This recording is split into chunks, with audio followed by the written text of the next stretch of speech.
yola çıktık. Evet, kızımla baş başa. Nereye gidiyoruz? Amerika'ya beyin tedavisine. Evet, Amerika'ya beyin için terapi göreceğimiz bir yere doğru yola çıktık. Evet, çok heyecanlıyım. Hadi bakalım. Hadi bakalım. Prensesim ve ben. Evet, prensesim derin nefesler alıyor. Iga Lounge'dayız. Gerçekten müthiş bir hizmet aldık. Çok mutluyuz çünkü bizi evden aldılar, havaalanına getirdiler. Gelir gelmez hemen tekerlekli sandalyeyle karşılandık. Melisa'm da hiç yorulmadı. Bütün böyle gerginliğimiz, telaşımız hafifledi. Çünkü bütün kapılar çıtır çıtır açıldı. Güzel bir şekilde içeri girdik. Şimdi uçağa bineceğiz. Yolla ilgili süreçleri sizinle paylaşmamın sebebi şu. Bilet çok pahalı Amerika'ya. Eskiden böyle değildi. Vergi pulu inanılmaz pahalı olmuş. En son 15 liraydı kişi başı. Şimdi 50 liraya fırlamış bir anda. Ve Türk Hava Yolları'na her seferinde kınadığım bir şey var ki özel ihtiyaç sahibi bireyler için en ufak bir ayrıcalıkları yok. Ekonomi bileti aldık biz Melisa'mla. Ve istedik ki hani ayakları sebebiyle en önde oturabilsin. Fakat özel ihtiyaç sahibi bireylere öncelik hakkı dahi yok, öyle diyeyim size, ve parayla satın aldık. Duvar önünü koltukları, ekonomi sınıfındaki duvar önü koltuklarına Melisa'nın ayakları rahat etsin diye bildiğiniz bilet dışında ekstra parayla satın aldık. Bu çok acımasız geliyor bana ama bu düzen bir türlü değişmiyor. Ama Iga gerçekten yüzümüzü güldürdü, müthişler. Tabii ki bu da ücretli bir hizmet ama en azından eksiksiz bir hizmet. O yüzden çok beğendik. Canım? Otelde tekrar yayınlarımıza devam edeceğiz. Görüşürüz. Efendim, uçağımıza bindik. Kızım hala endişeli, gergin ve heyecanlı. Efendim, benim kızım birlikte anlaştık. Bir reklam filminde oynadık. Bu reklam filminden kazandığı parayla bizi Orlando'ya götürüyor. Evet. Patron Melisa. Ondan sonra Orlando'da bir tane otel tutacağım. Otel tutacak. Pazartesi günleri itibaren Terapilerimize başlıyoruz. Ve hayallerimin peşinden koşmaya devam ediyorum. Evet, olabildiğince her anın videosunu çekmeye çalışıyorum. Geldik, saat burada 19.28. İstanbul saatine göre 2.28. Güzel geçti yolculuğumuz. Aslında çok 12 saat gibi hissettiğimizi söyleyemeyeceğim. Kızım oldukça heyecanlı. Şimdi bir arkadaşımızın evinde konaklamaya gideceğiz bir gece. Sonra da Orlando'ya geçeceğiz. Kızımdan da küçük bir görüntü alayım. Tatlım, nasılsın? Yorgun musun? Nasıl geçti uçuş? Hemen uyuyacaksın galiba. Çocuklarla tanışıyorum. Tamam. Evet efendim, başımıza gelenleri güncel olarak size bilgilendirmeye devam ediyorum. Valizimizin aynısından uçağımızda bir tane daha varmış. Dolayısıyla yolculardan biri bizim valizimizi almış. Biz de onun valizini almışız. Akşam 1,5 saat yol gelip eve döndüğümüzde valizimizi açtığımızda bir de ne görelim? Valizin dışı bizim ama içi bizim değil. Ve efendim tabii ki işte tutanakların tutulması falan filan çok uzun zaman aldı. Ben ne yaptım? Instagram'a yazdım story olarak. Dedim ki valizimiz karıştı. Etikette şu isim yazıyor. Lütfen tanıyan varsa bana ulaşsın. Tabii ki valizimizi alan şahane hanımefendinin yine şahane yeğeni hemen bize ulaştı. O teyzem dedi. Biz de size ulaşmaya çalışıyorduk dedi. Kendisi de bize 2,5 saat mesafedeymiş valizin sahibi. Sağ olsun, dedi ki ben geliyorum. Şimdi biz de arkadaşımızın evinden çıktık. Melisa'mla arkadaşımız arabasını verdi bize, sağ olsun. Ve evin yakınındaki bir benzin istasyonuna geldik. Birazdan buluşacağız valizin sahibiyle. Valizimizi alacağız. Buradan 2,5 saat yolumuz var Orlando için. Heyecanlıyız. Gün 1. Bir tutam zencefil aman ha ha ha ha ha, bin derde deva geliyor. Biraz daha sabret güzelim. Ha ha ha ha ha hapşu. Sen de gör. Rahat ve iyi ya. Melisa'cığım Robbie'yi getirmişsin Amerika'ya. Ne Robisi ya? Arabada Robbie oturuyor. Çıktı. Merhaba Robbie Williams. Sadece çıktı. Çıktı. Sadece çıktı. O kadar. O kadar.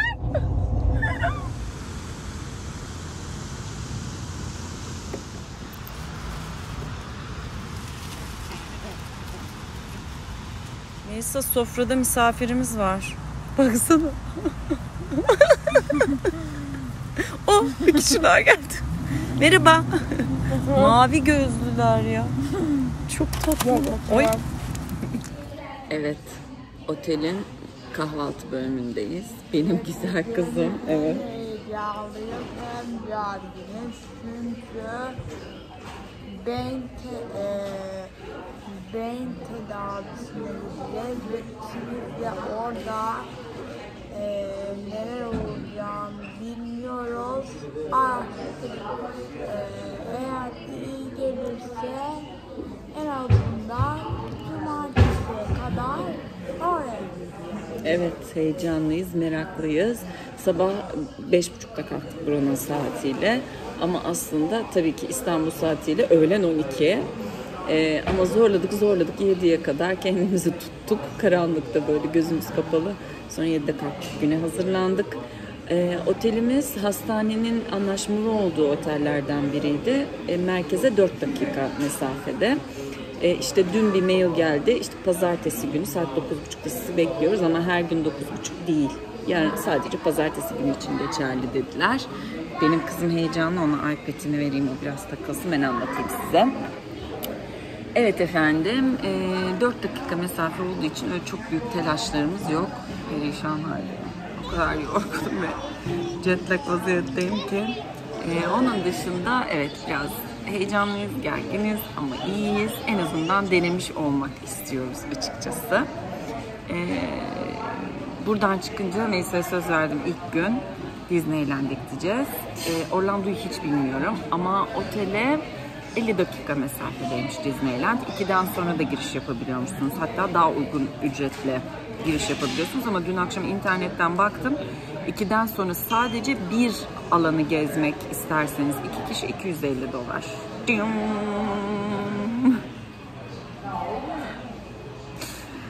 Normalde $250 ama 8,5'la çarpınca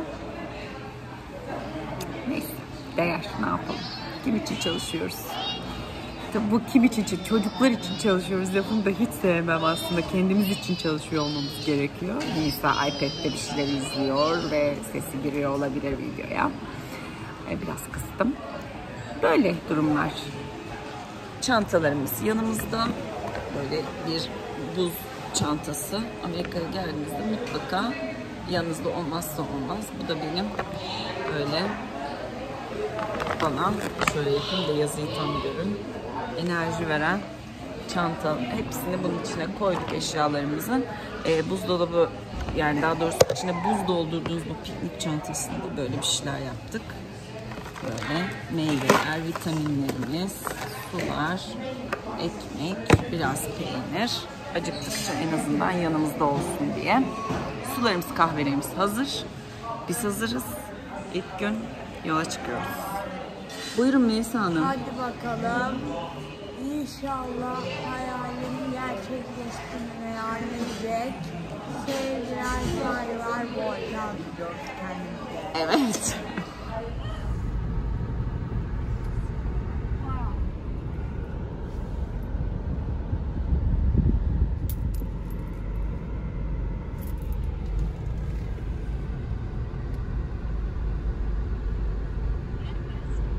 Evet, geldik. Saat 9:20. Böyle bir yer. Kimse yok. Sesleniyoruz. Kimse yok. Excuse me. Kimse yok. Bakalım ne olacak. 9:30'da bekliyorlardı. Değil mi aşkım? Evet. Böyle. Biz de kahvaltımızı ettik, geldik buraya. Hiç. Böyle bir şahane. Genelde böyle oluyor merkezler arkadaşlar. So what we do here is it's a very important thing to start from the base of whatever it is that you're building. Just like if you're building a house. If the base of that house is not built properly and it's not strong enough to hold the rest of the house, even if you build the whole house, at the end of the day, that house will fall. Yeah. Because the base and the foundation is not built strongly and it's not built correctly. So if she goes to specific types of treatments, but the base is not fixed first, it's like a pyramid. Yeah. You have to start from where the core of the issues are occurring and then move up. So physical therapy, physiotherapy, speech therapy, occupational therapy, all those good things. But when you start from a place that's fresh, when you have a clean canvas to start all these things. What we do here is we pinpoint the areas of the brain that have not been functioning correctly or have been compromised or need that extra assistant and that boost to really go ahead and help with all your goals in terms of her health. So you're saying you want to learn about what it is in her brain that's causing certain things. So cerebral palsy is one thing, and repeating of the questions, behavioral issues, speech is a completely different thing. Yeah, that's why I wonder if something different happened. Right. It may have an effect on the overall condition because her chronic condition may have an effect overall, but there's different areas that you can work on to make those areas of the brain that's responsible for things like concentration and focus. And like you're saying, it may not be an obsession, but it could be a learning disability. Yeah. Right? And so the areas of the brain that are responsible for those behaviors, that's what we work on and we pinpoint here to make those areas of the brain stronger with the therapies that we have here. Okay. So let me give you an idea of what the week is going to look like. So the week is 5 days, Monday through Friday. So on today, she's going to be going into diagnostic testings. Now each session, is about an hour long with the exception of her intake diagnostics and her exit diagnostics. Okay. Every day she'll be having 3 sessions. Okay. Now I say the exception of her intake and exit diagnostics because the diagnostic testings are very detailed and very thorough, so they take about an hour and a half long. Typically sessions will take an hour long. These are the only 2 sessions that are going to take that long. Now she'll go into her intake diagnostics now, and I'll take you on a tour of the facility to show you the different things that we're going to come across. The diagnostic testing consists of very thorough examination and physical activities that's going to connect to certain parts of the brain and show the results of what those parts of the brains are and how they're functioning. And so after the diagnostic testings, she'll go into an exam with the doctor. So the doctor will perform a physical exam on her and pull up all the diagnostic testings results. Okay. With the diagnostic testings and the exam together, she'll be able to go ahead and let you know what her indications are, what her findings are. What we're gonna do like 4 days. And what it is we're looking at. What the compromisation are, depending on how she did on her diagnostic testings. She may have done good on one exam and differently on another exam, which indicates a certain part of the brain being compromised, right? And the technology we have here is very advanced, so everything is with data. And everything shows data of the brain and how the brain is functioning. All of that will be pulled up during the exam so that the doctor can discuss that with you. That's a good time to ask questions. That's why I have this notebook for you.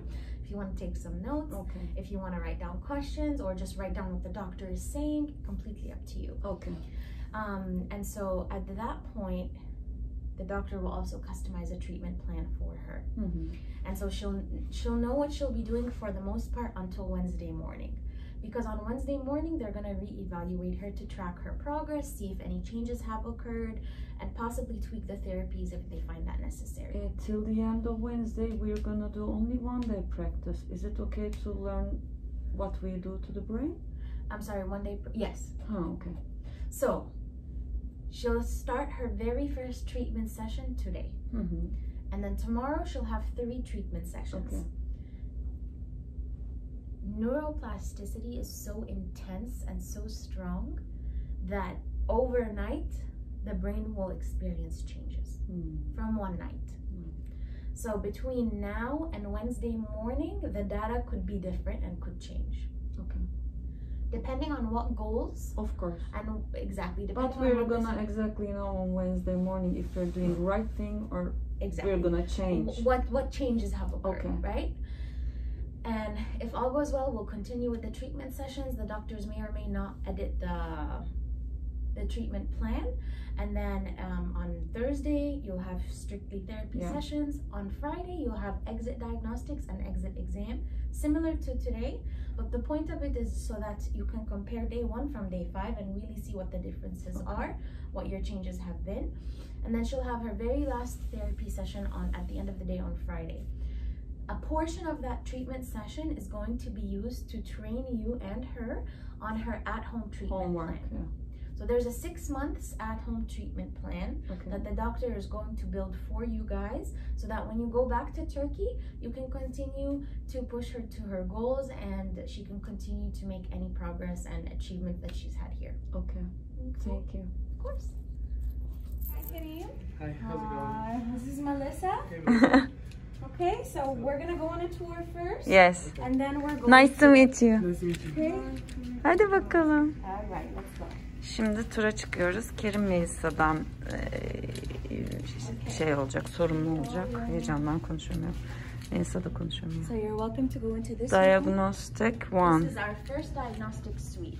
Yeah. So I'm gonna put you right here, Melissa, and I'm gonna step in so I can kind of explain some things, okay? Okay, no problem. Okay. So in here, you'll be doing 2 different things. You'll be doing CAPS and you'll be doing sacudometer. The CAPS machine measures your balance.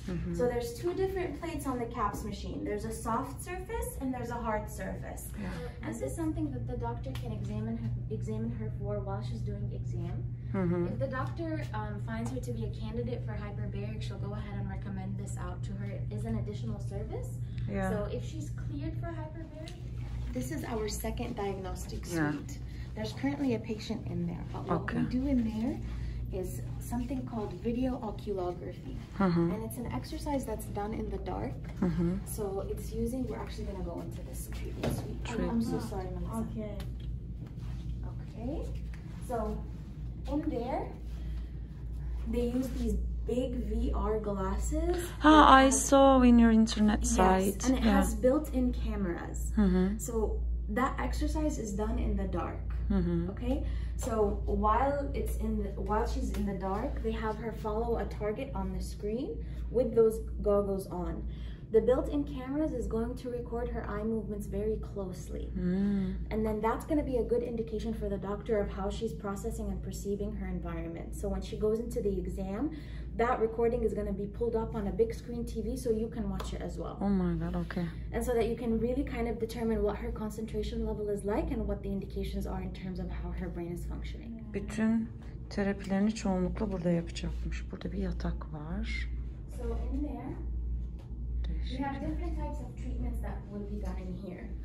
So depending on what the doctor decides for you, Melissa, you'll be doing different things. You'll see that we have these different targets that are all over the clinic, on the ceiling, on the walls, and they're used for mobility and vestibular exercises.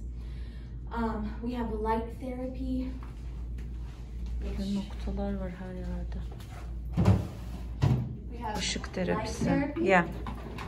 We have nerve stimulators. So this is a nerve stimulator. 2 rods get inserted into these holes. And then it's put on different areas of your body, essentially because each nerve in your body is connected to a certain part of your brain. Depending on what part of the brain that we're trying to stimulate with Melissa, they can put it on the elbow or on the temple or on your tongue, just depending on what type of the brain they're trying to stimulate. The doctor is going to perform the exam on Melissa. So she'll lay down on the chiropractic table. The big TV screen that you see over there is where all the diagnostic testings is going to pop up, the results. And then the doctor will... Şu anda şundan etkileniyorum. Hiçbir fazlalık yok, hiçbir abartı yok, göz boyama yok. Her şey çok basit ve olması gerektiği gibi.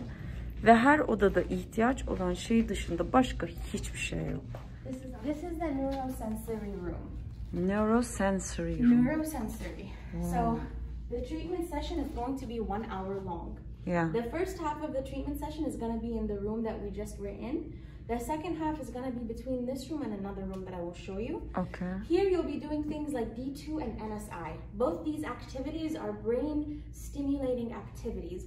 So they're going to go ahead and activate different brain activities that we're trying to work on. Okay. Spend some time of your break. We have a snack bar in there. We have blankets and pillows. There's a fridge and a microwave if you want to bring your own food, and we have disposable eye masks, so if you want to take a nap. Wow, Melisa. So instead of going to Disney, you're gonna ride the Mark. Yeah. Yeah. So Mark stands for multi-axis rotational chair. Yeah. And this is the machine that we're gonna be utilizing. It's a machine that goes up, down, left, right, and does cartwheels all at the same time at a velocity that's determined by the doctor. What this is going to help with is that it's going to stimulate an inner part of your ear that's connected to the vestibular system. That's going to help with things like her balance and her spatial orientation and her environmental processing, all that stuff. Beautiful. This is the world map. Yes, this is the world Evet map. arkadaşlar, dünyanın her tarafından buraya gelenler Do you kendi... want to pin where you're from? So this is kind of where we document all the patients that Oh we see. my god. The blue pins are patients, the white are doctors, and the yellow are student observers. Yes, I think we are... You want to do it? Yes, of course. We are the second who come from Okay. Istanbul. Do you want me Melisa'cığım, Türkiye'den ve İstanbul'dan gelen ikinci kişisin. Birinci kişinin yanına koyuyoruz. Umarım bir sürü insana da faydası olur.